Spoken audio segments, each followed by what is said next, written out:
Word to your mummy. You know what time it is. So don't go anywhere. It's Cinemassacre. It's Monster Madness. 80s-a-thon.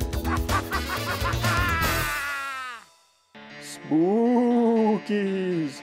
With a title like that, you'd think this movie would be something like Ghoulies or Munchies. You know, one of those movies about little creatures running amok. But really, it's nothing like that. The basic premise is that a group of teenagers, played by actors who are probably around 30, go to a party but end up at a haunted mansion. The characters are all badly cliched. You even know where you're going? Yeah, I'm going nuts because I gotta stand here and listen to you. Yeah, gag me with a spoon. Then there's this guy. Me too. He's supposed to be comic relief. Hi, Duke, what do you say? But really, it would be relief if he would just go away. Once inside the mansion, they all gather around on a Ouija board, which brings out all the monsters.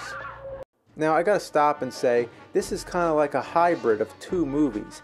It was originally titled Twisted Souls, but it was never finished. The original director was fired and it got shelved. So Twisted Souls is all the teenagers in a haunted house footage. Then there's newly shot footage. Around 1985, they brought in a new director who recut it and added an old wizard, a kid, a dead bride, and a werewolf in a vest. Actually, it's a werecat. Werecat. This new plot is mostly about the wizard who's trying to resurrect his bride. She hates him so much that she poisoned herself to stay away from him. Was this new director trying to turn it into a love drama? My power is nothing compared to the power your beauty has over me. You can tell it's two different movies cut together. One reason because the teenagers never interact with the old wizard, and two, there's a big difference in quality of special effects. You have great effects in one scene and then crap effects in the next. Great? Crappy. Also, there's a kid that's being thrown a birthday party by the ghosts. Like, okay, if candles started lighting all by themselves, wouldn't you go running? Hey, that was really neat. Well, the kid ends up falling in a grave and a werecat comes along and buries him alive. Why even have the kid in the movie at all? He's so irrelevant to the rest of the plot. Even though the plot is so messed up with these two movies being cut together, it's still pretty fun to watch. And that's because of all the special effects. You get a lot of different creatures in this movie. And it's all practical with animatronics, puppets, and all around 80s goodness. There's a lizard monster that looks kind of like the Gill Man, and an army of zombies. There's an electricity monster that shocks its victims. They even went to the extra effort of animating the skin melting away with stop motion. A statue in the house comes alive and it becomes the Grim Reaper. That's one of the more obscure monsters, kind of like the Cyclops. Don't you think there should be more Cyclops movies? Well, alright, there was the 2008 Cyclops that Roger Corman put together, but still, compare the amount of vampire movies to the amount of Cyclops movies. There's no comparison. Anyway, the point is the Grim Reaper is another character that falls into the category of underutilized monsters.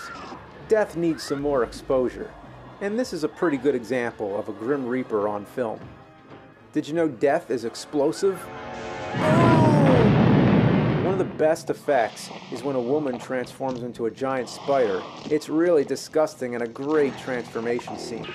It even sucks the air out of the guy's head. I also like the Muckmen.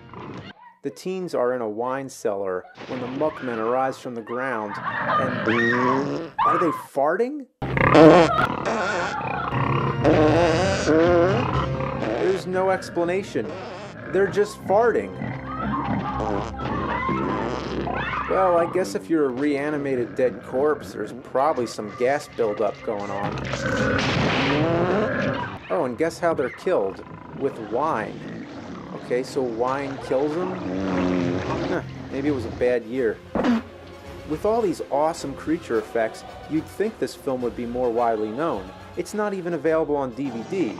Sure, it's virtually impossible to follow the plot, but the effects make it worth seeing. There's a lot of worse movies on DVD. It deserves an official release. It is on VHS, and that's probably the way it's going to stay for a while. What can you do? Just dust off the old VCR? Because some things will always be a relic of the past.